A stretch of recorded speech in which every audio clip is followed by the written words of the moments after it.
One and ये सारा election है ना जी, पूरे इलेक्शन में हम एक पोर्शन को पकड़ लिया, हमने कहा एसआईसी पॉलिटिकल पार्टी है कि नहीं और उनके पास रिजर्व सीट्स आती। अब हम जब कंप्लीट जस्टिस की लेंस को खोलते हैं तो हम कहते हैं ठहरो ना, हम आंखें तो नहीं बंद कर सकते इस पे कि एसआईसी पे हम कहां से पहुंचे हैं। एसआईसी में इसलिए पहुंचे हैं कि had the election commission declared PTI as a party with whatever 2, 3, 4 candidate, independents would have had a choice that there was a PTI also. We all understand that all those independents have won the election because they held out to the public they were PTI people. All those votes were casted for these 84 people because they were PTI. It's obvious.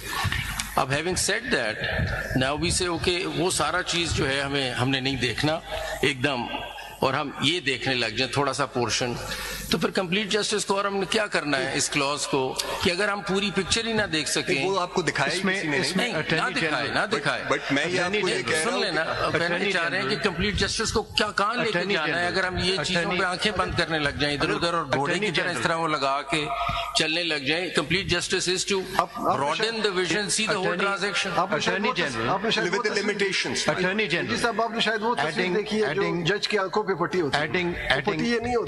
adding to what my Lord Justice Mansoor Ali Shah has just stated, what you have argued is, in other words, you are asking this apex court vested with jurisdiction, extraordinary jurisdictions as well, that only look at 185, and thus what would be the effect?